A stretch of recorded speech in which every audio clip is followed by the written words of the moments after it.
अच्छा जी मालिक, जहाँ इतना कर लिया तो आगे भी कर ही लेते हैं। अभी तो हमने जैसे कवर किया प्रॉपर्टी प्लांट एंड इक्विपमेंट, उसके डिस्पोजल, उसका डेप्रिसिएशन, उसकी एडिशन, और addition on loan, addition on capital, cash पे एडिशन, और फर्दर हमने जो इक्विटी के अकाउंट्स होते हैं, retain earning, capital, premium, revaluation, ये सारी चीज़ें कवर की हमने। सही जी। अब ये देख लेते हैं जो बकाया आपको अकाउंट्स दिए हुए होते हैं बैलेंस शीट में, उसका कैश फ्लो पे क्या क्या इम्पैक्ट है, वो पास पेपर में किस तरीके से आया था, ताकि समराइज वे में उसको भी क्या करें जी, ख़त्म करें हम। अच्छा जी, तो अदर अकाउंट्स कॉन्सेप्ट्स की बात कर लेते हैं। ऐसा ही है जी, हम इसके साइज को थोड़ा और इंक्रीज कर देते हैं। अच्छा जी, अदर अकाउंट्स कॉन्सेप्ट की बात करूं अगर मैं, तो मैंने कहा आपको बैलेंस शीट के अंदर याद होगा, वो कभी कभार बताता है ट्रेड एंड अदर पेबल। ऐसा ही है जी। अच्छा, फिर वो कहता है कि भाई आपके पास 2019 का साल है और 2020 का साल है। भाई मैं कहता हूँ कि जब आप प्रॉफिट फ्रॉम ऑपरेशंस निकाल रहे होते हो, यानी कैश फ्रॉम ऑपरेटिंग एक्टिविटीज़ की वर्किंग कर रहे होते हो, तो एडजस्टमेंट्स के बाद वर्किंग कैपिटल चेंजेस आती हैं। वर्किंग कैपिटल चेंजेस में आपको याद होगा ट्रेड पेबल का अकाउंट यूज़ होता है, ताकि वो आपकी परचेजेस को कैश परचेजेस में कन्वर्ट करे। फिर मैं आपको हल्का सा रिकॉल कराता हूँ कि आपका जब ट्रेड पेबल इंक्रीज होता है, यानी ट्रेड पेबल आपको क्या होता है जी, इंक्रीज होता है, इसका मतलब ये होता है कि आपने माल खरीद लिया है और आपने उसके पैसे पे नहीं किए हैं। तो बेटा आपने अगर माल खरीद लिया और आपने उसके पैसे पे नहीं किए हैं, तो टेक्निकली आपका जो ट्रेड पेबल का इंक्रीज है, वो ये रिप्रेजेंट कर रहा है कि आपने खर्चा तो कर लिया, बट आपने उसके अगेंस्ट में पेमेंट नहीं की है। तो इस केस में सर हम करते ही हैं, इस केस में हम करते ही हैं कि भाई हमने देखना ये है कि क्या हमने जो माल खरीदा वो सी ओ जी एस में चार्ज हो गया। यस सर, वो सी ओ जी एस में चार्ज हो गया, वो एज ए नेगेटिव फिगर आ रहा है। ऐसा ही है। तो हम ये कहते हैं कि भाई जब आपका ट्रेड पेबल इंक्रीज हो रहा है, तो ट्रेड पेबल के इंक्रीज का मतलब ये है कि आपने किसी के पैसे रोक लिए हैं, तो आप उसको क्या करिएगा जी, ऐड बैक कर दीजिएगा। रीजन बीइंग, ट्रेड पेबल के इंक्रीज होने का मतलब ये है कि भाई आपने लोगों के पैसे रोक लिए जो एक्सपेंस के तौर पे आप चार्ज करवा चुके हैं, जिसकी पेमेंट अभी नहीं हुई है। तो हम यहाँ पे लिख देते हैं, ये क्या हो जाएगा, ऐड बैक हो जाएगा, क्योंकि रीजन बीइंग हमारा मकसद है कैश को रिकनसाइल करना ना। ऊपर प्रॉफिट में से वो माइनस करवा चुके हो भाई, आपने नीचे कैश में से माइनस नहीं किया हुआ, तो आप उसको क्या कर देंगे, ऐड बैक कर देंगे। अच्छा जी, अगर मेरा ट्रेड पेबल जानी डिक्रीज होगा, तो ट्रेड पेबल के डिक्रीज का मतलब है पीएनएल तो फॉर द ईयर बनता है ना, तो आपने इस साल जो एक्सपेंस चार्ज करवाया वो एक साल का करवाया है, और आपका ट्रेड पेबल का डिक्रीज का मतलब है जानिए आपने पिछले साल के पैसे कब पे किए, इस साल, यानी कैश में से 2 सालों के पैसे माइनस हुए हैं, पीएनएल में एक साल के, तो वर्किंग कैपिटल चेंजेस में से आप डिक्रीज इन ट्रेड पेबल को क्या करेंगे, लेस कर देंगे। तो सर ये तो आ गए इसके आंसर्स। ऐसा ही है। अब इसके रिलेटेड कुछ चीज़ें जो हमें डिस्कस करनी है। ऐसा ही जी। अच्छा, फिर वो आपको नीचे लिख के देता है कि trade and other payable includes interest payable या dividend payable whatsoever the cases. Interest payable वो करंट बता देगा आपको कि भाई करंटली जो इंटरेस्ट पेबल पे करना है वो 60,000 रुपये, और फिर ब्रैकेट में लिख के देता है लास्ट ईयर का जो पेबल था हमारा, वो था सर 45,000 रुपये। सही जी। तो ये बताना चाह रहा है कि भाई जो ये हम ऊपर पेबल लिखने वाले ना, अभी जो मैं लिखने वाला हूँ, ये आ गया मेरे पास 546,000, यानी 5,46,000। सही है जी। और यहाँ पे मैं क्लोजिंग लिख लेता हूँ, लेट से हम अज्यूम कर लेते हैं कि भाई ये इंक्रीज या डिक्रीज व्हाट्स एवर कुछ भी हो रहा है, तो मैंने कहा 8465750, ये आ गया जी। अच्छा, अब देखें, आप अगर ये करेंगे ना कि आप बोलेंगे भाई ये मेरा ऑपरेशन से रिलेट करता है, यानी मैंने ओपनिंग में से क्लोजिंग माइनस किया, तो ये शो हो रहा है कि भाई मैंने ओपनिंग में से जानी क्लोजिंग माइनस किया, तो ये शो हो रहा है कि मेरा ट्रेड पेबल इतने से इंक्रीज हो रहा है। अच्छा, जब मेरा ट्रेड पेबल इंक्रीज होता है तो मैंने आपको क्या बताया, आपने क्या करना है, ऐड करना है। ऐसा ही है, ऐड बैक। पर मैं बताऊं आपको टेक्निकली ये चीज़ गलत है। टेक्निकली बच्चों ये क्या है जी, गलत है। टेक्निकली गलत ये इसलिए है, टेक्निकली जानी गलत ये इसलिए है क्योंकि ये आपके जो परचेजेस है ये पेएबल पूरा उसका नहीं है, क्योंकि इसके अंदर कुछ पेएबल है इंटरेस्ट के रिलेटेड है, तो उसको अलग से डील करें, उसको यहाँ से माइनस कर दें। तो जो पेएबल बचेगा वो आपके परचेजेस के रिलेटेड होगा, जो कि उस परचेजेस को कैश परचेजेस में क्या करेगा, कन्वर्ट करेगा। तो आपको ये बात याद रखनी है एग्जाम के अंदर कि अगर ट्रेड पेबल के अंदर कोई अदर पेबल भी उसने इंक्लूड करके दिया हुआ है, तो आप एक काम ये करेंगे, उसमें से आप कर देंगे लेस जो इंटरेस्ट का पेबल है। ऐसा ही है। तो इसने लास्ट ईयर कितना बताया भाई इंटरेस्ट का पेबल 45,000, और इस साल कितना बताया जी 60,000। तो हमने ये कहा कि भाई लास्ट ईयर अगर ये था और इस साल ये है, तो अब ये आ गया वो वाला ट्रेड एंड अदर पेबल जो कि सिर्फ और सिर्फ ऑपरेशन से रिलेट करता है, ना कि किसी अदर पेबल से। तो भाई अब मैं अगर ट्रेड एंड अदर पेबल यहाँ पे लिख भी देते हैं, increase in trade and other payable. सही है जी, ये गलत था। अब मैंने कहा कि भाई हाँ, अब increase in trade and other payable जो है वो ये वाला लेना है मैं। सर ये वो वाला, प्लीज सुकून से समझिएगा, ये वो वाला increase in trade and other payable है जो कि प्योरली परचेजेस से रिलेट करता है। सही है जी, क्योंकि ऑपरेशंस में सीओजीएस में परचेजेस का एलिमेंट शामिल था, तो इसलिए अपने पेबल भी वो रेलेवेंट रखना है। इसके अलावा जितने पेबल है आपने उसको क्या करना है जी, कटा देना है। ये हमने बखूबी किया हुआ है, मैं आपको सिर्फ रिकॉल करवा रहा हूँ। अच्छा, तो सर जो आपने अलग किया था उसका क्या करें भाई, उसके लिए हम बताते हैं ना आपको क्या करें। उसके लिए आप करें ये कि उसके लिए आप पहले बना दें एटी अकाउंट। सही जी, और वो जो अकाउंट के लिए बताया गया है उसके लिए आप लिख दें, वो है sir interest payable, opening balance and sir closing balance. जब मैं ओपनिंग बैलेंस की बात करूं, तो सर ओपनिंग बैलेंस के अंदर मैंने कहा कि भाई उसने मुझे खुद बताया था वो ये है। मैंने कहा कि सर जब मैं क्लोजिंग बैलेंस की बात करूं तो वो ये है। मैंने आपको ये सिखाया था कि इंटरेस्ट पेएबल का अकाउंट इंटरेस्ट एक्सपेंस की वजह से इंक्रीज होगा, यानी एक्सपेंस डेबिट और पेएबल क्रेडिट, यानी जो भी एक्सपेंस मेरे पीएनएल में, उसको तुम यूं भी कह सकते हो, जिस पे लहू बन गए थे तुम लोग, जिसको हम कहते हैं फाइनेंस चार्जेस, फाइनेंस कॉस्ट भी कह सकते हैं, व्हाट्सएवर, ये किसी भी नाम से आ सकता है। सही है जी, ये इसके इंटरचेंजेबल वर्ड्स हैं जो कि वो यूज़ करता है। सही है जी, इसको हम ज़रा वहाँ कॉपी कर लें, ये अलग अलग नाम है। सही है जी। अच्छा, व्हाट्सएवर द केसेस, ये आपने कहाँ से उठाना है सर, ये आपने उठाना है जानी पीएनएल से। अच्छा, आपको याद होगा मैंने आपको सिखाया था कि लेट्स अगर मैं अज्यूम करूँ कि मेरे फाइनेंस चार्जेस इस बार के 25,000 हैं, तो अगर मैं जानी सिर्फ इसका कैश फ्लो पे इम्पैक्ट देखूँ, तो इस चीज़ का कैश फ्लो पे इम्पैक्ट ये था कि एडजस्टमेंट्स के कॉलम में आपने interest expense slash finance cost को क्या किया था जी, ऐड बैक किया था, क्योंकि ये लेस हुआ था। ऐसा ही है। और फिर आपने वर्किंग कैपिटल की सारी चीज़ें माइनस करने के बाद, कैश फ्रॉम ऑपरेशन निकालने के बाद, नेट कैश फ्रॉम ऑपरेशन निकालने के लिए आपने इंटरेस्ट पेड क्या किया था जी, माइनस किया था। तो सर आपको जो इंटरेस्ट पेड निकालना जानी वो कैसे निकालोगे, आप बोलोगे भाई ओपनिंग इतना था, इस 25,000 से लायबिलिटी और इंक्रीज हुई, फिर मैंने देखा क्लोजिंग मेरा जो है, ये हमने गलत लिख दिया यहाँ पे, ये वाली जो अमाउंट है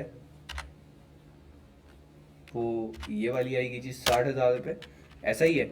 अच्छा जी, फिर हमने कहा कि भाई मेरे पास ओपनिंग प्लस इतना मिला के इतना लायबिलिटी होनी चाहिए थी, और क्लोजिंग अगर कम है तो दैट मीन्स कि ये क्या हो चुका है जी, पे हो चुका है। हमने ये क्या निकाल लिया जी, बैलेंसिंग फिगर। तो टेक्निकली कैश फ्लो में हुआ क्या, कैश फ्लो में हुआ ये कि भाई आपने पहले एक्सपेंस के एलिमिनेट को जीरो किया, ऊपर एक्सपेंस को ऐड करके, क्योंकि एक्सपेंस माइनस हुआ था प्रॉफिट में से, आपने उसको क्या किया, ऐड बैक किया, तो उसका इम्पैक्ट जीरो हो गया। आपकी जो पेमेंट बनती है आपने वो क्या की जी, यहाँ से दिखा दी। तो सर हमने कुछ इस तरीके से कैश फ्लो में इसको देखा था, जो कि ट्रेड एंड अदर पेएबल के साथ मिलके आया था। I hope this is clear. इसके बाद जी फिर मैंने कहा था कि भाई हो सकता है आपके पास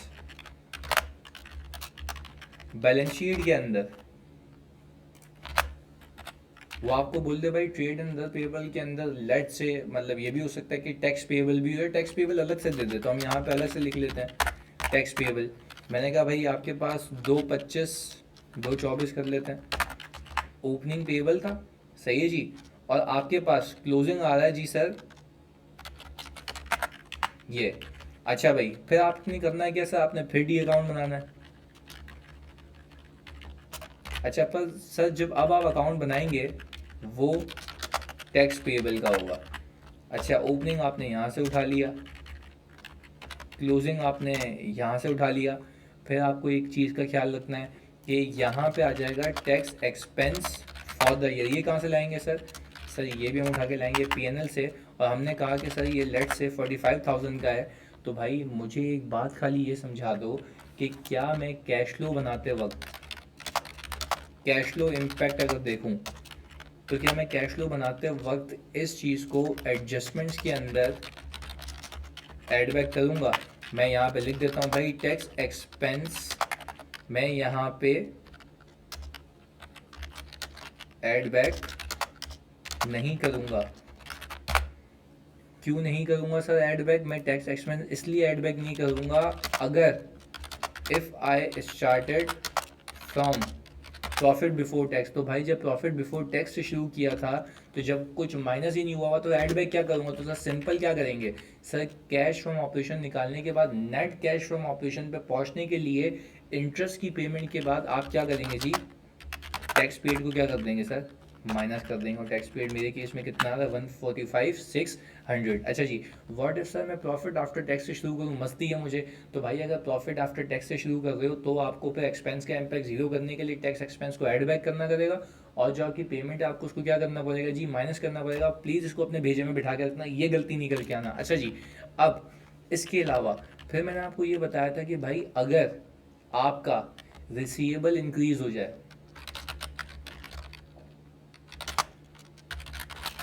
रिसीवेबल इंक्रीज हो जाए तो आप क्या करेंगे जी सर, रिसीवेबल इंक्रीज हो गया तो आप क्या कर देंगे, लेस कर देंगे। रीज़न भी मैं आपको प्रूफ कर देता हूँ कि आपने सेल की है ज़्यादा, पैसे मिले हैं कम, तो आपके पास ऊपर पीबीडी में सेल का इम्पैक्ट ज़्यादा, नीचे कैश में कम है, तो आपने उसको क्या किया, माइनस किया।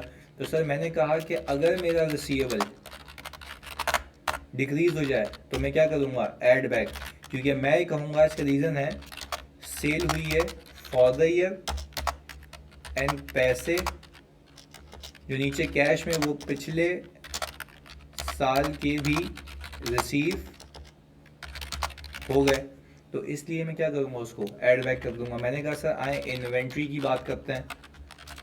अगर मैं इन्वेंट्री के इंक्रीज़ की बात करूं तो इन्वेंट्री के इंक्रीज़ का मतलब ये है कि आपने खरीदी ज़्यादा है, यूज़ कम की है। तो यूज़ कम किए तो COGS में क्या हुआ जी, कम गई है। और आपने जब खरीदी ज़्यादा है तो पैसे क्या दिए हैं, ज़्यादा दिए हैं, तो इसलिए हम क्या करते हैं कि खरीदी ज़्यादा यूज़ की कम, ऐसा ही है। तो हम क्या करेंगे जी सर, इसको माइनस कर देंगे। ये तो वो कॉन्सेप्ट्स हैं जो मैं आपको गोली गोली रिवाइज करवा रहा हूँ, जो हमने ऑलरेडी किए हैं, जस्ट टू रिकॉल कि भाई पूरा एक फ्रेमवर्क मेरे सामने आ जाए। अच्छा जी खरीदी ज़्यादा यूज़ की कम का क्या मतलब है, मैंने 1 लाख की इन्वेंट्री खरीदी, मैंने बेची 80,000 की, तो COGS में कितनी गई होगी 80,000 की, कैश में से कितना गया होगा 1 लाख। तो भाई आप 20 और माइनस करोगे ना, ये तो लिखा है मैंने, इंक्रीज इन इन्वेंट्री क्या हो जाएगा, लेस हो जाएगा। मैंने कहा भाई अगर मैं डिक्रीज इन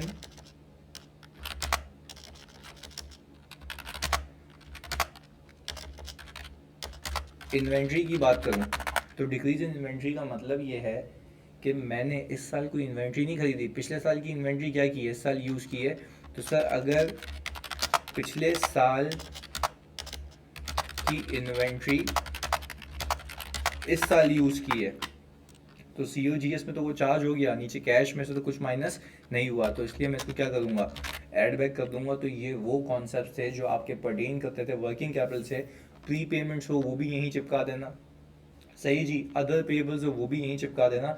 और एक चीज़ जो बच्चे मुझसे पूछ रहे थे कि सर एक सवाल था पास पेपर का जिसमें इन्वेस्टमेंट इनकम आ रही थी, मैंने कहा था बेटा उसका कुछ भी नहीं करा हमने, उसका कुछ भी इसलिए नहीं किया था हमने क्योंकि इन्वेस्टमेंट इनकम के अगेंस्ट में कोई उसका रिसीवेबल का अकाउंट नहीं था।